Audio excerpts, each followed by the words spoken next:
శ్రీరామ నవమి నాడే సీతారాముల కళ్యాణం వెనుక ఆంతర్యం ఏమిటి? శ్రీరాముడు సీతాదేవి వారు కళ్యాణంతోనే ఒకటయ్యారు. అయితే సీతారాముల వివాహం చైత్ర శుక్ల నవమి నాడు భారతదేశం అంతటా కూడా చాలా గొప్పగా చేసుకుంటారు. కానీ వాల్మీకి రామాయణంలో చైత్ర శుక్ల నవమి నాడు కళ్యాణం జరిగినట్లు ఎక్కడా చెప్పలేదని అంటారు.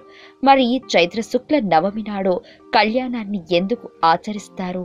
శ్రీరామ నవమి నాడే సీతారాముల వివాహం చేయడం వెనుక కారణం ఏంటనే విషయాలను మనం ఇప్పుడు తెలుసుకుందాం. 4వ మహాయుగంలో త్రేతాయుగంలో విళంబినామ సంవత్సరంలో చైత్ర శుక్ల నవమి మధ్యాహ్నం పునర్వసు నక్షత్రంలో శ్రీరాముడు అవతరించాడు. అంటే ఇప్పుడు 28వ మహాయుగంలో కలియుగం జరుగుతుంది. ఇప్పటికీ సుమారు 1,81,47,000 సంవత్సరాలకు పూర్వం శ్రీరామ అవతరణం జరిగింది. ప్రతి కల్పానికి రామావతారం ఉంది. ఈ శ్వేతవరాహ రాముడి చరిత్రే వాల్మీకి రామాయణంలో ఉంది. ఆనాడు అవతరించిన శ్రీరాముడు కళ్యాణాన్ని మాత్రం మనం తప్పక చైత్రమాసంలోనే నవమి రోజున ఆచరిస్తాం.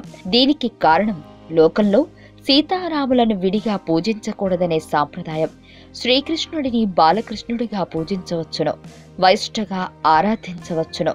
కానీ శ్రీరాముడిని సీతను విడివిడిగా పూజించకూడదు.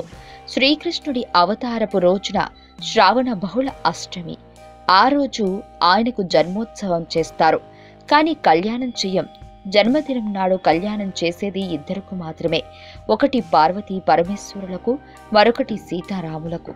శివరాత్రి లింగోద్భవం అయిన తరువాత శ్రీశైలాది క్షేత్రాలలో శివ కళ్యాణం చేస్తారు. శివ విష్ణువులకు భేదం లేని తత్వం శ్రీరామతత్వం. రాముడు సాక్షాత్తు శివరూపమే. అందుకే నందీశ్వరుడు ఆంజనేయుడుగా అవతరించాడు. పార్వతీ పరమేశ్వరులు సీతారాములు సుప్రసిద్ధమైన జంటలు.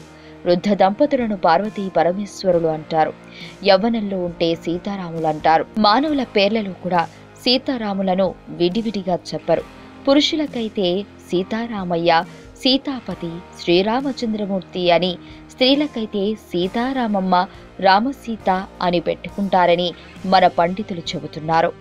అంతుచిక్కని రహస్యాలు, మరెన్నో మనకి తెలియని పురాతన కట్టడాలు, వాటి వెనక దాగిన నిజాలు, పూర్వీకుల ఆచారాలు, మరెన్నో మూఢ విశ్వాసాలు, ఇలా కాలగర్భంలో కలిసిపోతున్న రహస్యాల కొరకు సబ్స్క్రైబ్ చేయండి రహస్యవాణి ఛానల్.